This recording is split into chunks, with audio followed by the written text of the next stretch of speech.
before we get into this Odyssey review, we need to address the pre-release controversy and work out if any of it was justified. Go yourself. Helen of Troy being black? Such a non-issue, of course, because Lupita Nyong'o is awesome. Elliot Page as Achilles. How did that rumor even start? He's not even playing Achilles, he's playing the small but important role of Sinon, and he does a good job. Yes, And what about Agamemnon looking like Batman?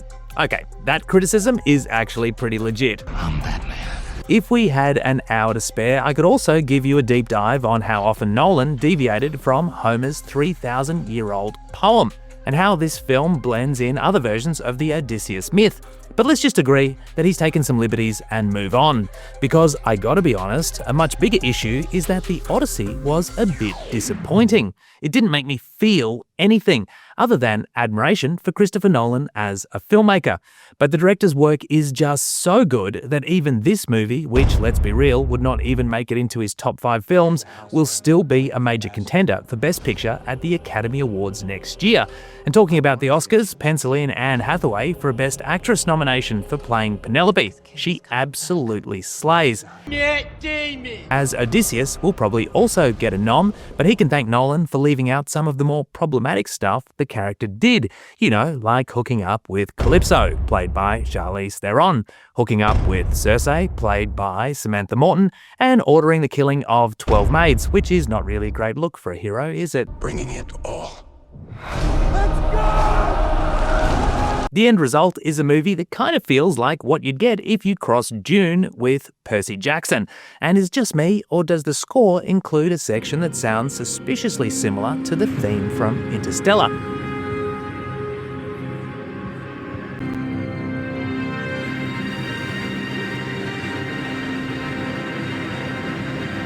On the topic of audio, the sound mix on the dialogue is diabolical at times, which makes me wonder if that's a product of the compromises made to shoot on relatively noisy 70mm IMAX cameras.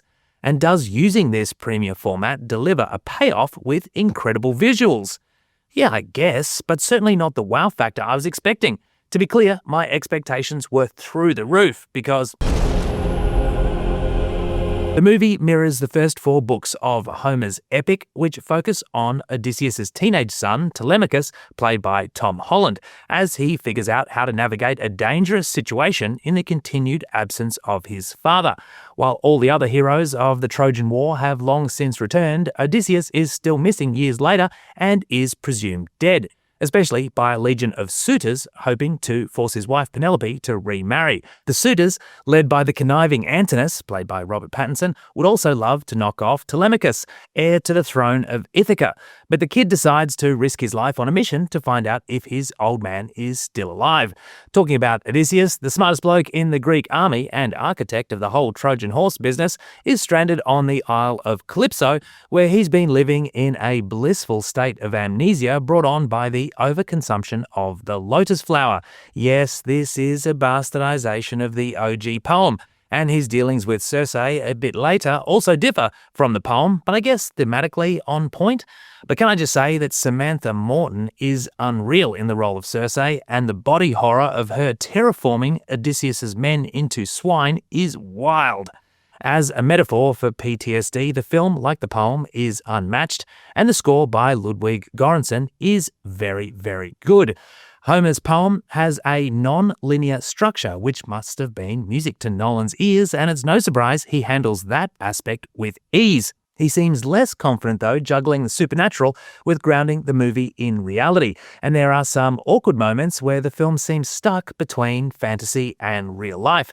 But I'm going to throw Nolan a bone here and say all the fantasy elements are told in flashbacks, and Odysseus is an unreliable narrator, so maybe none of the fantasy stuff actually happened. That would make sense, given the film starts with a line on the screen that declares the events happen in a time of apparent magic. This technically qualifies as a disappointment by Nolan's lofty standards. I'd rank it as a lesser work to Oppenheimer, Inception, Interstellar, The Dark Knight, and The Prestige.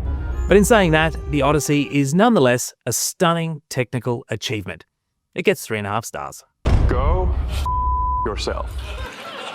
Is that clear?